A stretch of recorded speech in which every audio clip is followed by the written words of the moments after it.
ಎಲ್ಲರಿಗೂ ನಮಸ್ಕಾರ, ಶುಭೋದಯ. ಇಂದಿನ ಸುಪ್ರಭಾತ ಕಾರ್ಯಕ್ರಮದಲ್ಲಿ DVG ಅವರ 911ನೇ ಕಗ್ಗದ ವಾಚನ.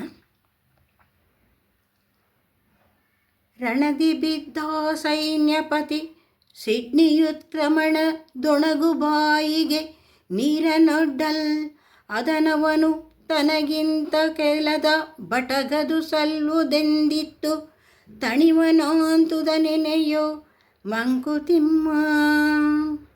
ರಣದಿ ಬಿದ್ದ ಸೈನ್ಯಪತಿ ಸಿಡ್ನಿಯುತ್ಕ್ರಮಣ ದೊಣಗು ಬಾಯಿಗೆ ನೀರನೊಡ್ಡಲ್ ಅದನವನು ತನಗಿಂತ ಕೆಳದ ಬಟಗದು ಸಲ್ಲುದೆಂದಿತ್ತು ತಣಿವನಾಂತುದ ನೆನೆಯೋ ಮಂಕುತಿಮ್ಮ. ಈ ಒಂದು ಕಗ್ಗದಲ್ಲಿ DVG ಅವರು ಸಿಡ್ನಿ ದೇಶದ ಸೈನ್ಯಾಧಿಪತಿ, ಇಂಗ್ಲೆಂಡಿನ ಒಬ್ಬ ಸೈನ್ಯಾಧಿಪತಿ ಬಗ್ಗೆ ಹೇಳ್ತಾ ಇದ್ದಾರೆ. ಆತ ಕವಿಯೂ ಹೌದು. 1554 ಮಂದಿಯಿಂದ 86 ಸಮಯದಲ್ಲಿ ಅವನು ಇದ್ದ.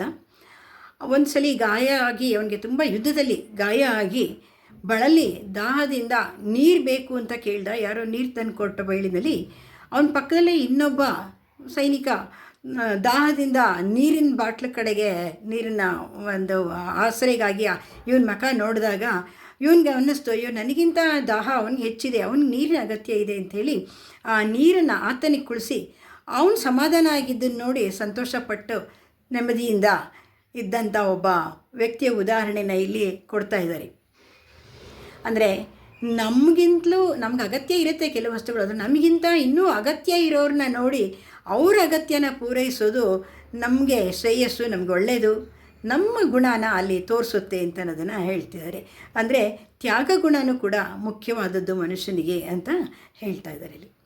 ಈ ಕಗ್ಗದ ಭಾವಾರ್ಥ: ರಣರಂಗದಲ್ಲಿ ನೆಲಕ್ಕೆ ಬಿದ್ದು ದಾಹಗೊಂಡು ಸಾಯುವ ಸಮಯದಲ್ಲಿ ನೀರನ್ನು ಕೇಳಿದ ಸೇನಾಧಿಪತಿ ಸಿಡ್ನಿಯು ತನ್ನ ಪಕ್ಕದಲ್ಲೇ ಮಲಗಿದ್ದ ಸಾಮಾನ್ಯ ಸೈನಿಕನಿಗೂ ಕೂಡ ಬಾಯಾರಿಕೆಯಿಂದ ಬಳಲಿರಲು ತನಗಿಂತ ಆ ನೀರಿನ ಅಗತ್ಯ ಆ ಭಟನಿಗೆ ಹೆಚ್ಚು ಎಂದು ಅರಿತು ಆ ನೀರನ್ನು ಅವನು ಬಾಯಿಗೆ ಸುರಿದು ಅವನು ತೃಪ್ತಿಪಟ್ಟುದನ್ನು ಕಂಡು ಸಂತೋಷಪಟ್ಟಿದ್ದನ್ನು ಜ್ಞಾಪಿಸಿಕೊಳ್ಳುತ್ತಾ ಇರು ಅಂತ ಹೇಳಿ DVG ಅವರು ನಮಗೆ ಒಂದು ಉದಾಹರಣೆ ಮೂಲಕ ನಾವು ಹೇಗೆ ಸಹಾಯ ಮಾಡಿ ಇತರರಿಗೆ ಕಷ್ಟಕ್ಕೆ ಸಹಾಯ ಮಾಡಬೇಕು, ನಮ್ಮ ಕಷ್ಟ ಇದ್ದರೂ ಕೂಡ ಅದನ್ನು ನೆನೆಸ್ಕೊಳ್ಳೋದಲ್ಲೇ ನಮ್ಮ ಒಂದು ಸಹಾಯನ ಆ ಸಮಯದಲ್ಲಿ ಯಾರಿಗೆ ಬೇಕೋ ಅಗತ್ಯ ಇರೋರಿಗೆ ಮಾಡಬೇಕು ಅನ್ನೋದನ್ನು ತಿಳಿಸ್ಕೊಡ್ತಾ ಇದ್ದಾರೆ.